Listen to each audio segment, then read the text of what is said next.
workaholic. So as you can tell from the thumbnail and the title, I'm gonna be reading Turtles All the Way Down by John Green for the very first time. So I've had this on my shelf since I bought it back in 2017. So it's been on my shelf for a very long time, and one of the more hyped ones, I guess you could say.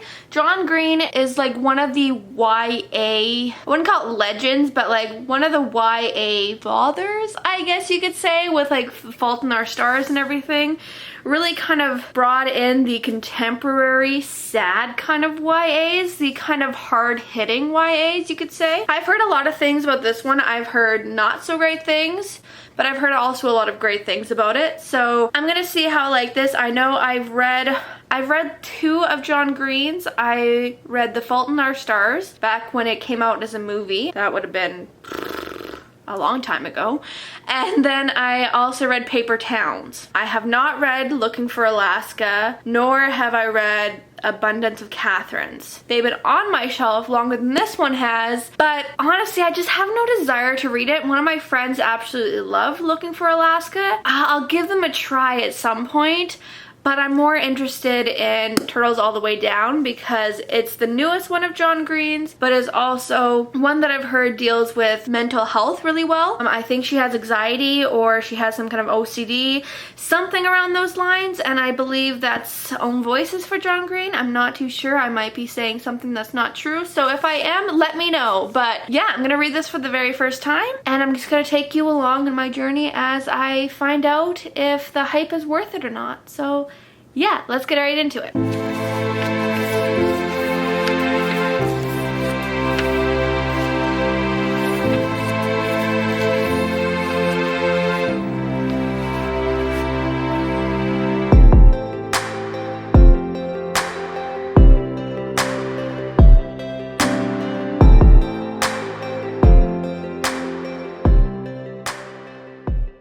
I did start reading this. I did start last night, but I only got like chapter 1 done, or like 2 pages out of chapter 1 done. I don't know. I read a little bit and then I got distracted by something else, but I read a little bit more today. So I wanted to give my first little impression since I'm on chapter 6 now. My first impression of Turtles All the Way Down is I really like the characters, like the 2 characters definitely that I've been with most of the time, which is Azza and Daisy. I'm really enjoying their friendship and just seeing their dynamic. We have met Davis so far in this little story, and the main plot of this story is that there's this billionaire businessman who's gone missing because he was doing fraudulent things, and so there's $100,000 reward for providing where he is, or giving them like tips or anything that will help them find this billionaire kind of thing. So in this, Davis is actually the son of the billionaire who is disappeared and suspected that he ran away before the police came and arrested him. So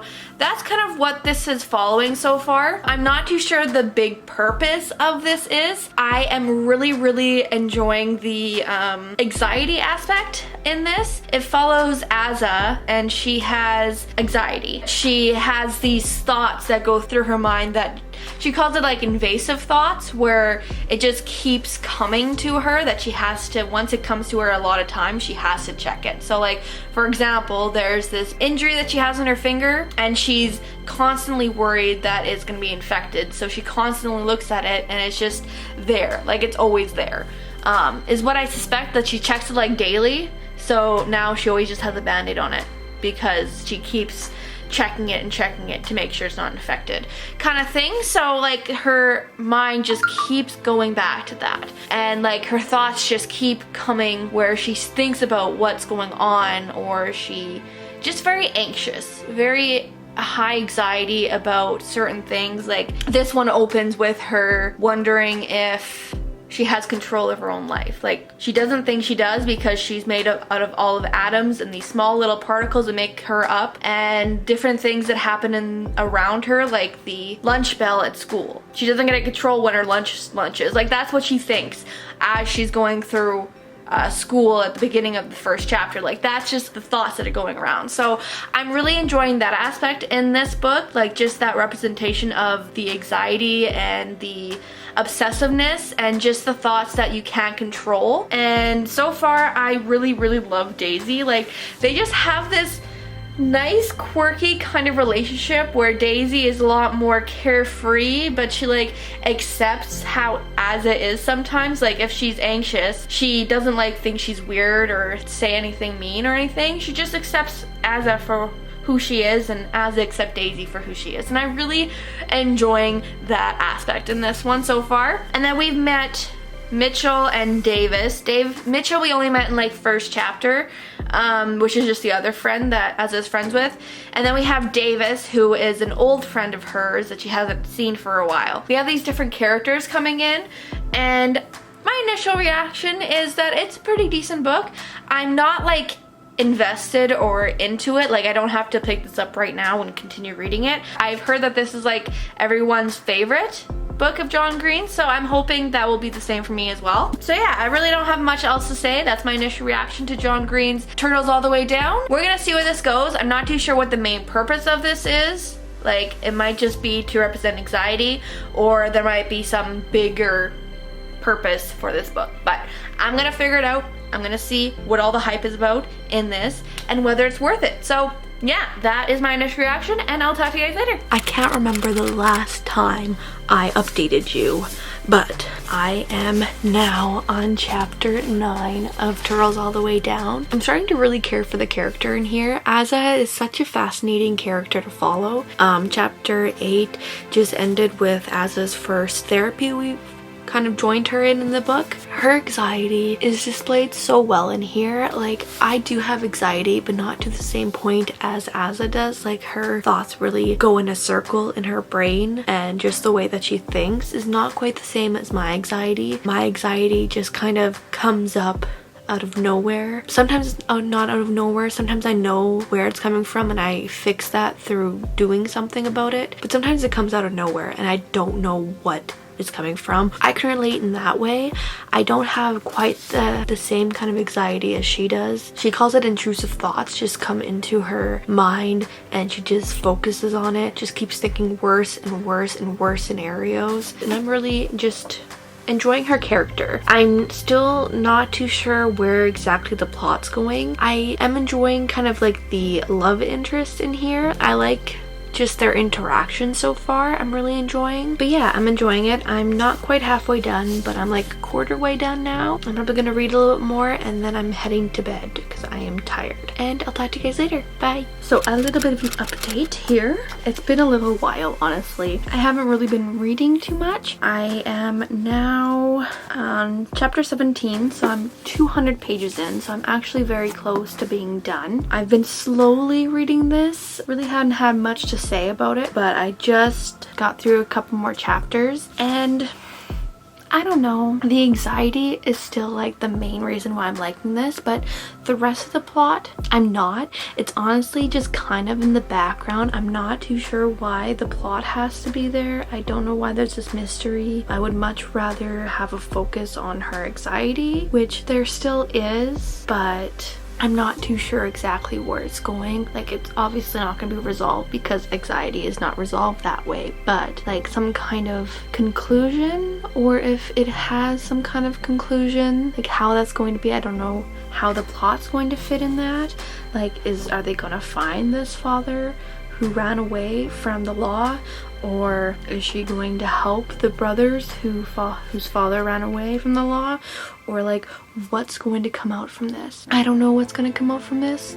I'm really not that curious. I think that's one of the main factors. I'm not really all that curious about what's going to happen. I like the anxiety, I like the representation of anxiety in here, but that's really much it. That's pretty much the whole liking of this. Other than that, nothing really all that special. I guess we'll just figure out how it ends. Maybe the ending will like blow my mind and I'll be like blown away by this book, but at the moment I'm not really blown away, so I guess we'll see. I have finally finished Turtles All the Way Down by John Green. It took me a while. It probably took me almost 2 weeks to a month. Honestly, I can't remember when I started this. I can't. I finally finished it today. I can understand why it has a hype to a point, but honestly, the only thing I can see why this has so much hype is because it represents anxiety so well. That's really the only thing this had going for it. I didn't really care for the plot line. I didn't really see a purpose for this, but I could understand where John Green was going with it. But honestly, by the end, I was left a little unsatisfied. I was left a little underwhelmed, and I honestly just did not care. So this book ended up getting a 2.5 out of 5 stars. It mainly got to the 2.5 just because of the anxiety and the friendship between Daisy and Azza. Daisy and Azza, they have such a type of relationship that it just kind of works even while they are so opposite from each other. I really love that. Azza was definitely so much into herself, like not in the way that she was like, oh, I'm so beautiful. It was more that the anxiety just makes her kind of go into herself and only think about what might be going wrong with her, while she doesn't really pay too much attention with what's going on in Daisy's life. But Daisy also understands that Azza's going through this, that she doesn't quite understand what she's going through. So I really did enjoy watching their friendship. I also really loved the anxiety in here. The anxiety was represented pretty darn well. I don't have that kind of anxiety, but I do understand how it just comes at you randomly and it's really hard to control it. So I really enjoyed watching as Azza not overcame it because she was still having problems with it, but that she had accepted it in herself and was willing to do anything to help it, even though some part of her anxiety made her question the medication and what she was putting in her body and whether it's working or not. Like, she had those doubts, but she still really wanted to work on herself. So I really like that aspect. The relationship, I enjoyed it to a point. So we have the one relationship between Azza and Davis. I kind of liked it. It was fine. It wasn't anything special. I didn't really care. And honestly, the main plot of how Azza and Davis get together is that his father disappears and there's $100,000 reward for finding him. And so she remembers that she was once friends with Davis.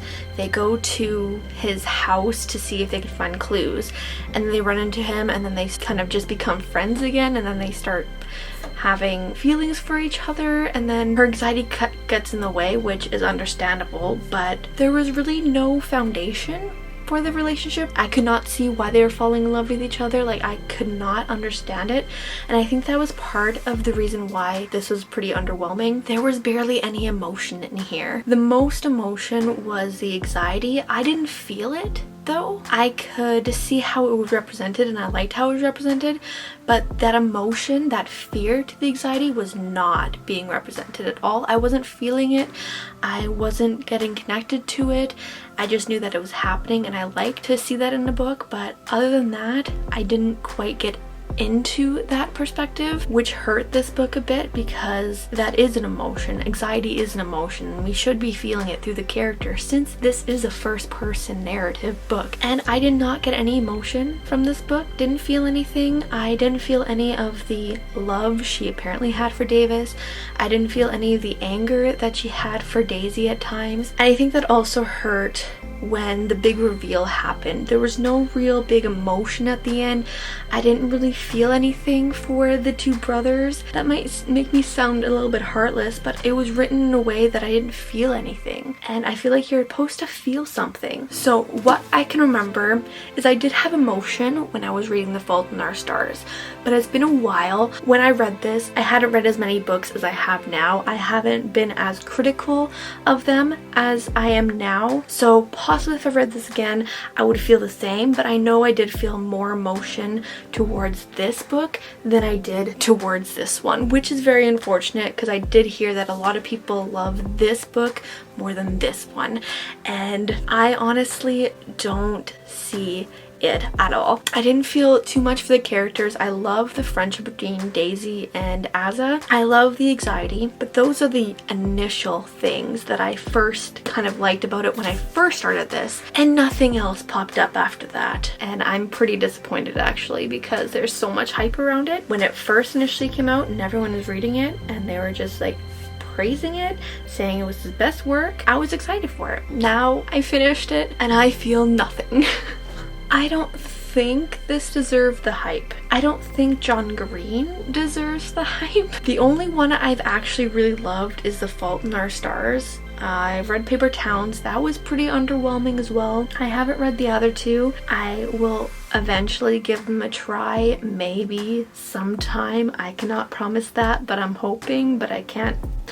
It might not ever happen, but there's always the hope. There's always the cross fingers that it will happen, but who knows. Out of the Paper Town and Turtles All the Way Down, they're pretty underwhelming. I read The Fault in Our Stars when I wasn't read enough, so who knows if I reread it that I would still have the same feelings towards it. That was my first read of John Green's Turtles All the Way Down. Not worth the hype, and let's just move on. If you guys enjoyed this video, please give it a thumbs up and comment down below your thoughts on Turtles All the Way Down. Let me know if you loved it, what you loved about it, and why. And if you have the same feelings for me, let me know down below as well, so I know I'm not alone. And just let me know your own thoughts about Turtles All the Way Down and John Green himself. And let's just have a discussion down below in the comments section. And subscribe if you have not yet, and hit the notification bell so you know whenever I post another video. And I'll talk to you guys later. Bye.